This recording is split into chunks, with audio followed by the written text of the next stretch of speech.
नमस्कार मेरे प्यारे दोस्तों, मैं हूं निक, आपका होस्ट और दोस्त। और आज के पॉडकास्ट में एक बहुत ही रोमांचक कहानी लेकर आ चुका हूं। आप ये कहानी कहां से सुन रहे हैं हमें कमेंट में बताइए। आज की कहानी एक ऐसी हवेली और उसमें बसी तांत्रिक की आत्मा की कहानी है जो आपके रोंगटे खड़े कर देगी। तो चलिए बिना देरी किए कहानी शुरू करते हैं। दिल्ली के पास एक छोटा सा गांव था जिसकी आबादी बहुत ही कम थी। उसी गांव के पास एक हवेली खड़ी थी। इस हवेली का नाम था शिवकुंज और इसकी दीवारों पर पुराने समय की कहानियां लिखी हुई थी। यह जगह कई सालों से बंद पड़ी थी। इसे कभी किसी ने देखा नहीं था, लेकिन उसकी खामोशी में कुछ ऐसा था जो लोगों को आकर्षित करता था और डराता भी था। यह कहानी थी कृष्णा और नंदिनी की। कृष्णा एक प्रसिद्ध फिल्म निर्देशक और उनकी पत्नी नंदिनी, जो एक लेखक थीं, अपनी बेटी मीरा के साथ दिल्ली के एक पॉश इलाके में रहते थे। कृष्णा का काम उन्हें अक्सर शहर से दूर विभिन्न स्थानों पर ले जाता था और नंदिनी को शांति और एकांत में अपने लेखन का काम करने का शौक था। मीरा, उनकी 12 साल की बेटी, हमेशा अपने माता पिता के साथ यात्रा करती और नई जगहों पर अन्वेषण करती रहती थी। कुछ दिन पहले कृष्णा को एक महत्वपूर्ण फिल्म की स्क्रिप्ट के लिए प्रेरणा की तलाश थी। नंदिनी को भी एक नई किताब के लिए विषय मिल चुका था। सो उन्होंने ठान लिया कि वे कुछ दिनों के एक ऐसी जगह जाएंगे जहां उन्हें शांति और इंस्पिरेशन मिले। दिल्ली के बाहर स्थित शिवकुंज हवेली को देखकर कृष्णा ने पहले ही ठान लिया था कि वे वहां रहेंगे। यह हवेली दिल्ली से 25 से 30 किलोमीटर दूर एक पहाड़ी के नीचे स्थित थी। पुराने समय में यह हवेली एक राजा के महल के रूप में जानी जाती थी, लेकिन कई सालों से यह जगह खाली पड़ी थी। हवेली के पास स्थित गांव वाले इसके बारे में कुछ अधिक नहीं बोलते थे और इसके बारे में जितनी बातें होती उतनी ही डरावनी होती थी। नंदिनी ने कृष्णा से मजाक किया, क्या तुम सच में वहां रहना चाहते हो? कृष्णा हंसते हुए बोले, यहां शांत और अलग माहौल मिलेगा, यहां हमें प्रेरणा जरूर मिलेगी। लेकिन मीरा को इस जगह का कुछ डर था। एक दिन जब वे हवेली में पहुंचे और अंदर गए तो मीरा ने कहा, यहां कुछ तो है जो ठीक नहीं लगता। कृष्णा और नंदिनी ने इसे नजरअंदाज किया, लेकिन मीरा की आंखों में जो डर था वह किसी से छुपा नहीं था। हवेली का माहौल भारी और ठंडा था। दीवारों पर छड़ी हुई धूल और कोनों में बसी शांति कुछ अजीब सा एहसास दिला रही थी। तभी रात का अंधेरा बढ़ने लगा और हवेली में सन्नाटा छा गया। मीरा अपनी मां के पास बैठी थी और अचानक वह फुसफुसाई, मां, क्या तुमने कुछ सुना? क्या सुना? नंदिनी ने चौंकते हुए पूछा। आवाजें, कोई हमें पुकार रहा है, मीरा ने हल्के से कहा। उसकी आवाज में डर था। नंदिनी ने हंसी में कहा, यह सिर्फ हवाओं की आवाज होगी, तुम सो जाओ मीरा। लेकिन मीरा की बेचैनी बढ़ रही थी। वह रात भर अपनी मां के पास रही और उसको नींद नहीं आ पाई। अगले दिन कृष्णा ने फिल्म के लिए स्क्रिप्ट लिखना शुरू किया, जबकि नंदिनी अपने लेखन में खो गई।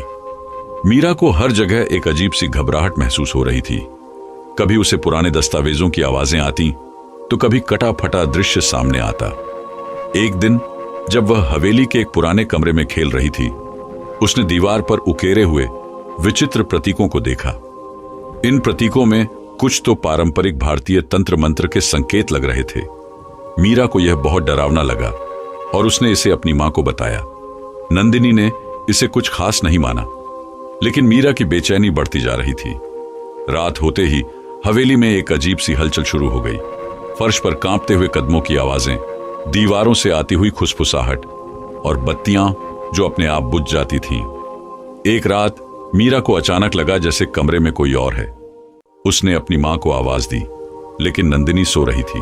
तभी मीरा ने देखा कि एक पुरानी तस्वीर के अंदर का चेहरा हल्के से हिलने लगा और तस्वीर के नीचे की परछाई धीरे धीरे बढ़ने लगी। वह घबराई हुई कमरे से बाहर भागी, लेकिन अचानक हवेली के भीतर एक जोर से गड़गड़ाहट सुनाई दी। कृष्णा, नंदिनी चिल्लाई, कुछ तो है। तभी हवेली में हलचल बढ़ने लगी और कमरे के दरवाजे अचानक बंद हो गए। यह एक ऐसा संकेत था जिसे नंदिनी ने पहचान लिया। यह वही ताकत थी जो इस हवेली में बसी हुई थी। साथ ही गांव के बुजुर्ग ने एक दिन उन्हें बताया, यह हवेली कभी यहाँ के राजा के गुरु की थी, जो एक महान तांत्रिक साधु थे। वह साधु जो श्रापित था, अपनी आत्मा को इस हवेली में छोड़ गया। यहां उसके बाद से कई विचित्र घटनाएं घटने लगी। इस हकीकत से अनजान कृष्णा और नंदिनी अब यह सोचने लगे थे कि क्या यह सब सिर्फ एक डरावनी कल्पना है या फिर कुछ और है जो हवेली में छिपा हुआ है। शिवकुंज हवेली की पुरानी दीवारों के भीतर अब एक खौफनाक शांति फैली हुई थी। हर रात हवेली की हवा में अजीब सी सरसराहट और अज्ञात आवाजें गूंजती। मीरा, जो पहले ही बहुत डरी हुई थी, अब अपनी नींद पूरी तरह से खो चुकी थी। वह हर समय एक अनजाने डर से घिरी रहती थी। उसकी आंखों में थकी हुई बेबस सी चमक थी। नंदिनी और कृष्णा ने इस डर को अपनी बेटी की कल्पना मान लिया था, लेकिन रात के समय कुछ ऐसा था जो दोनों को भी समझने पर मजबूर कर रहा था। कमरे के दरवाजे खुद ब खुद बंद हो जाते, दीवारों पर कोई आक्रामक चित्र उभर आते, और एक रात तो कृष्णा ने अपनी आंखों से देखा कि एक दीवार से खून की तरह लाल तरल बह रहा था। यह दृश्य भयावह था और उसके दिल में कुछ गहरे और रहस्यमय डर का आभास हुआ। वह रात कृष्णा और नंदिनी एक दूसरे से दूर नहीं हो रहे थे। दोनों ने मीरा को अपने पास रखा, लेकिन रात में हवेली की दीवारों में एक और अजीब परिवर्तन हुआ। किचन के पास एक कमरा था जो पहले बंद था, लेकिन अब वहां से चिल्लाने की आवाजें आने लगी। नंदिनी ने कृष्णा से कहा, हमें किसी से मदद लेनी चाहिए, ये कुछ और ही है जो हम समझ नहीं पा रहे हैं। कृष्णा ने गहरी सांस ली और कहा, मैं जानता हूं, लेकिन किससे मदद लें? दोनों जानते थे कि इस जगह में कुछ था जो अजीब था, लेकिन उन्हें यह समझ में नहीं आ रहा था कि इस रहस्य का हल कैसे निकाला जाए। अगले दिन गांव के बुजुर्गों से बात करने के बाद कृष्णा और नंदिनी ने एक स्थानीय तांत्रिक बाबा के बारे में सुना, जिनका नाम था महेश्वर। वह बाबा बहुत पुराने समय से तंत्र मंत्र और काले जादू के झाता थे। गांव के लोग मानते थे कि वह किसी गहरे तंत्र के कार्यों से जुड़े हुए थे। जब गांव के एक आदमी ने कृष्णा को बाबा महेश्वर का नाम लिया तो उनका चेहरा अचानक से गंभीर हो गया। महेश्वर बाबा के बारे में कहा जाता था कि वह किसी खतरनाक और नकारात्मक शक्ति को शांत करने का साधन रखते थे, लेकिन उनके पास जाने से पहले बहुत सोच विचार करना चाहिए था। एक ऐसी शक्ति से टकराना जो सालों से वहां बसी हो, आसान नहीं था। कृष्णा और नंदिनी ने बाबा महेश्वर से मिलने का निर्णय लिया। वे दोनों एक सुनसान रास्ते पर चल पड़े जो गांव से दूर एक घने जंगल के बीच था। रास्ते में नंदिनी ने कृष्णा से कहा, क्या तुम्हें लगता है कि वह बाबा सच में हमारी मदद कर पाएंगे? कृष्णा का चेहरा गहरी चिंता में था। हमारे पास कोई और विकल्प नहीं है नंदिनी, यह कुछ भी सामान्य नहीं है, यह हमारी बेटी की सुरक्षा का सवाल है। अंततः उन्होंने बाबा महेश्वर को ढूंढ निकाला। वह एक साधारण परंतु सशक्त नजर आने वाले आदमी थे, जिनकी आंखों में गहरी रहस्यमय शक्ति थी। उनकी भंगिमा से यह साफ था कि वे बहुत कुछ जानते थे जो बाकी लोग नहीं जानते थे। महेश्वर बाबा ने कृष्णा और नंदिनी से हवेली की घटनाओं के बारे में सुना और फिर गहरी चुप्पी ओढ़ ली। उन्होंने कहा, यह हवेली सिर्फ एक घर नहीं है, यह एक जगह है जहां पर बहुत पुरानी आत्माएं और शक्तियां बंद हैं। एक तंत्र के जरिए किसी ने इस जगह को श्रापित किया था और अब वह शक्ति इस जगह पर राज करती है। बाबा महेश्वर ने बताया कि हवेली के अंदर के प्रतीक तंत्र मंत्र के प्रतीक थे जो आत्माओं को आकर्षित करते थे। यहां कोई साधु था जो अपनी मौत के बाद अपनी आत्मा छोड़ गया।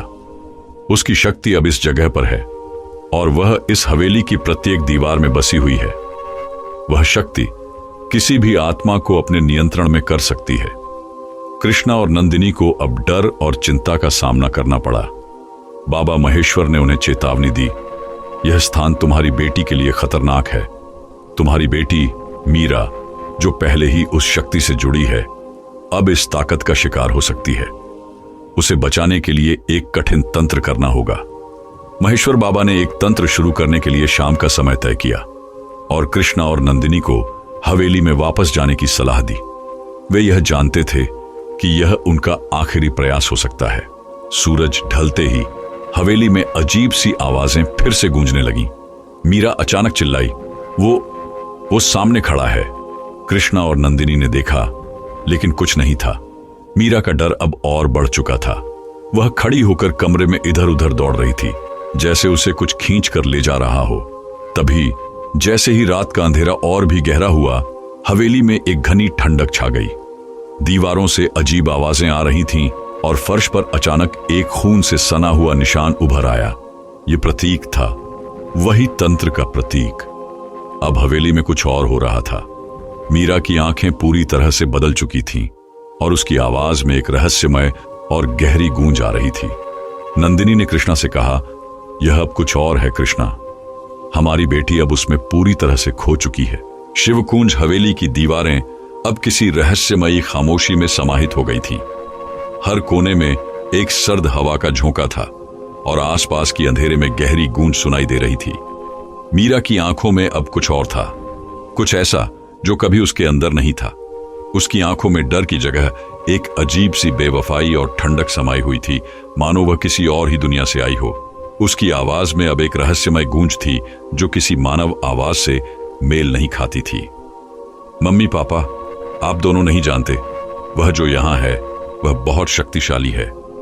मीरा की आवाज में कोई और था, एक पूरी तरह से बदल चुकी आत्मा। नंदिनी और कृष्णा की धड़कनें तेज हो गईं। अब उन्हें पूरी तरह से यकीन हो चुका था कि उनकी बेटी पर कुछ भयंकर ताकत काबू पा चुकी थी।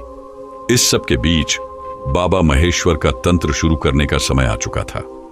बाबा महेश्वर अपने पुराने और भारी तंत्र के सामान के साथ हवेली के अंदर एक कमरे में पहुंचे। वहां अंधेरा था, लेकिन उन्होंने एक तेज रोशनी की लौ जलाने के लिए दीपक जला लिया। आसपास के वातावरण में एक घनी और सर्द ठंडक फैल गई थी। बाबा ने एक गहरी सांस ली और कहा, यह तंत्र एक बहुत ही खतरनाक प्रक्रिया है। इसे करने से पहले हमें पूरी तरह से सावधान रहना होगा।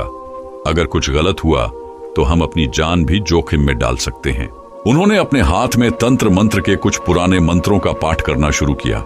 हर शब्द जो वह बोलते, हवेली के भीतर की आवाजें और ज्यादा तेज हो गईं। दीवारों से अजीब सी सरसराहट और दबी हुई चीखें सुनाई देने लगीं। यह सब देखकर नंदिनी और कृष्णा का दिल दहल गया। उनका विश्वास अब पूरी तरह से बाबा महेश्वर पर था, लेकिन डर की लहर उनके अंदर घुस चुकी थी। मीरा, जो पहले चुप थी, अब अपनी जगह से उठ खड़ी हुई। उसकी आंखों में पूरी तरह से अजनबी सी एक चमक थी। वह धीरे धीरे बाबा महेश्वर की ओर बढ़ने लगी। उसकी चाल में कुछ अजीब था, जैसे वह किसी और दिशा में जा रही हो। मुझे छोड़ दो, मीरा ने गहरी और भारी आवाज में कहा। तुम लोग समझ नहीं सकते, वह मुझे अपने साथ ले जाएगा। मैं उसकी हूं, अब हमेशा के लिए।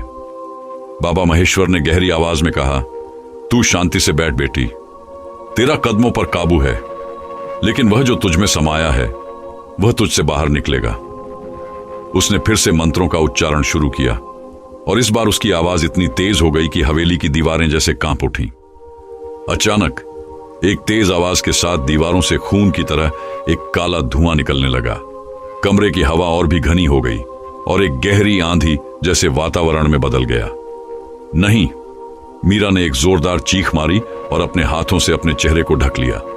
उसकी आंखों में अब एक अजीब सी जलन थी, जैसे वह खुद में खो जाने के बाद भी उस अनदेखी ताकत को महसूस कर रही हो। लेकिन बाबा महेश्वर का तंत्र जारी था। उन्होंने अपने मंत्रों में और अधिक शक्ति डाली और कमरे का माहौल अब पूरी तरह से बदल चुका था। चारों ओर के अंधेरे को चीरते हुए एक तेज रोशनी की किरण निकलने लगी, जो मीरा के चेहरे पर पड़ रही थी। मैं तुझे नष्ट कर दूंगा, बाबा महेश्वर की आवाज ने हवेली की दीवारों को हिला दिया। अब मीरा की स्थिति और भी विकट हो गई। उसकी पीड़ा के कारण उसका शरीर अजीब अजीब मोड़ों में मुड़ने लगा और उसकी आंखों में एक घोर अंधकार था। कृष्णा और नंदिनी इस भयानक दृश्य को देखकर पूरी तरह से हिल गए। उन्हें यह समझ में आ रहा था कि वे कितनी बड़ी लड़ाई में फंसे हैं, लेकिन यह सिर्फ एक जंग नहीं थी। यह एक बहुत पुरानी शक्ति से सामना था जो अब मीरा पर पूरी तरह से काबू पा चुकी थी। तभी मीरा ने अचानक एक भयानक आवाज में कहा, तुम मेरी शक्ति को नहीं रोक सकते, मुझे शांति से छोड़ दो, यह सब मेरे लिए था। बाबा महेश्वर ने गहरी सांस ली और अपने मंत्रों को और भी जोर से पढ़ा। फिर वह एक पुरानी तांत्रिक मूर्ति के पास गए जो कमरे के कोने में रखी हुई थी। उन्होंने उस मूर्ति को उठाकर मीरा के सामने रख दिया और एक जोरदार आवाज में कहा, यह तंत्र अब तुझे छोड़ देगा, क्योंकि हम तुम्हें अपने हाथों से मुक्त करेंगे। एक भयानक चुप्पी छा गई। बाबा महेश्वर ने अपनी आंखें बंद की और अंतिम मंत्र का उच्चारण किया। अचानक मीरा के शरीर में कुछ अजीब सा परिवर्तन हुआ। उसकी आंखों में से वह अजनबी चमक धीरे धीरे मिटने लगी और वह चुपचाप जमीन पर गिर पड़ी। शांत वातावरण में बदल गया थी, जैसे हवेली की भयानक शक्ति आखिरकार शांत हो गई हो। मीरा की आंखों में अब वही मासूमियत लौट आई थी जो पहले थी। नंदिनी और कृष्णा ने अपने होश में आकर उसे अपने पास खींच लिया। बाबा महेश्वर ने अपनी आखिरी बात कही, तुम्हारी बेटी अब सुरक्षित है, लेकिन यह हवेली हमेशा ऐसी नहीं रहेगी। यह शक्ति कभी भी लौट सकती है, लेकिन अब वह तुम्हारी बेटी से दूर हो चुकी है। शिवकुंज हवेली की गहरी शांति अब कुछ अलग थी। हवेली के भीतर का वातावरण बदला हुआ महसूस हो रहा था। दीवारों से अब कोई अजीब आवाजें नहीं आ रही थीं और हवा में जो घना डर था वह भी जैसे गायब हो गया था। मीरा के चेहरे पर वही मासूमियत लौट आई थी जो पहले थी। उसकी आंखों में एक राहत की झलक थी और वह अब शांत दिखाई दे रही थी, जैसे किसी बोझ से मुक्त हो गई हो। नंदिनी और कृष्णा, जो पहले घबराए हुए थे, अब राहत की सांस ले रहे थे। लेकिन बाबा महेश्वर की आंखों में एक चिंता थी जो नंदिनी और कृष्णा ने महसूस की। बाबा, क्या सब कुछ ठीक है? कृष्णा ने घबराकर पूछा। बाबा महेश्वर ने धीरे से सिर झुकाया और कहा, हां, फिलहाल तो तुम सभी सुरक्षित हो, लेकिन याद रखना, ये शक्तियां कभी भी लौट सकती हैं। शिवकुंज हवेली सिर्फ एक घर नहीं है, ये एक शक्तिशाली जगह है जहां अज्ञेय और रहस्यमय शक्तियां बसी हुई हैं। यदि किसी ने फिर से इन शक्तियों को उत्तेजित किया तो सब कुछ फिर से बदल सकता है। नंदिनी ने चिंतित होकर कहा, तो हमें क्या करना होगा? हम क्या कर सकते हैं? बाबा महेश्वर ने गहरी सांस ली और कहा, तुम्हें इस जगह को छोड़ देना होगा। यहां जो कुछ भी हुआ वह अब एक भाग बन चुका है, लेकिन अगर तुम इसे छोड़कर कहीं और चले जाते हो तो तुम सुरक्षित रहोगे। कृष्णा और नंदिनी दोनों जानते थे कि अब उनके पास यही एक विकल्प था। उन्होंने मीरा को सांसों में राहत महसूस करते हुए देखा और यह समझने की कोशिश की कि क्या वे अपनी बेटी को फिर से किसी भी खतरनाक शक्ति से बचा पाएंगे। रात का समय था और हवेली का सन्नाटा अब और गहरा हो चुका था। चारों ओर एक भारी शांति थी। मीरा, जो पहले बिल्कुल चुप रही थी, अब बाबा महेश्वर की ओर मुड़ी और धीमी आवाज में कहा, क्या वह फिर वापस आएगा? महेश्वर ने उसे गंभीरता से देखा और कहा, यह हवेली हमेशा अपनी शक्तियों को छुपाकर रखती है, लेकिन फिलहाल तुम्हारी आत्मा को शांति मिली है और उस शक्ति ने तुझे छोड़ दिया है। कृष्णा और नंदिनी के चेहरे पर राहत की एक हल्की सी मुस्कान आई। वे जानते थे कि यह पल उनके लिए एक नई शुरुआत हो सकती है, लेकिन उन्होंने महसूस किया कि इस हवेली से अब उनका रिश्ता खत्म हो चुका था। हम इसे छोड़ देंगे, कृष्णा ने संकल्प लिया। यह अब हमारा घर नहीं है। सभी ने अंतिम बार हवेली को देखा और फिर वापस दिल्ली की ओर निकल पड़े। हर कदम भारी था, क्योंकि यह उस स्थान से दूर जाने का कदम था जिसने उनकी दुनिया को हिला दिया था। मीरा को लेकर वे जल्दी से दिल्ली लौटे और फिर बाबा महेश्वर ने उन्हें एक अंतिम सलाह दी। जब तक यह हवेली खाली रहेगी तब तक यह शांत रहेगी। अगर किसी ने फिर से इसे उत्तेजित किया तो यह सब वापस लौटेगा। दिल्ली लौटने के बाद कृष्णा और नंदिनी ने एक शांतिपूर्ण जीवन की शुरुआत की। मीरा फिर से सामान्य हो गई और परिवार को उम्मीद थी कि अब वे एक सुरक्षित जगह पर रहेंगे। लेकिन कुछ महीनों बाद कुछ अजीब घटनाएं फिर से होने लगीं। कृष्णा और नंदिनी ने महसूस किया कि कभी कभी मीरा के चेहरे पर वही डर लौट आता था। वह रात में कभी कभी बुदबुदाती, जैसे कोई उसे पुकार रहा हो, लेकिन वे इसे सिर्फ एक पुरानी याद मानते रहे। फिर एक दिन कृष्णा ने किसी किताब में एक पुरानी कहानी पढ़ी जो शिवकुंज हवेली से जुड़ी हुई थी। वह कहानी एक तांत्रिक साधु के बारे में थी जो अपनी मौत के बाद अपनी आत्मा को किसी विशेष स्थान पर छोड़ आया था ताकि वह अपनी शक्ति का पुनर्निर्माण कर सके। कृष्णा ने इस पर और अधिक शोध करना शुरू किया, लेकिन जिस दिन उसने कुछ और जानकारी इकट्ठा की, उसी दिन हवेली के पास एक अजीब सी हलचल फिर से देखने को मिली। क्या सच में हवेली के अंधेरे आत्मा ने फिर से अपनी वापसी शुरू कर दी थी? क्या मीरा फिर से उस शक्ति का शिकार होगी? यह कहानी अभी खत्म नहीं हुई थी। इस अंत में शिवकुंज हवेली का रहस्य अभी भी पूरी तरह से खत्म नहीं हुआ। हवेली की शक्तियां हमेशा के लिए खतरनाक हो सकती हैं और इसका प्रभाव अभी भी परिवार पर मंडरा रहा है।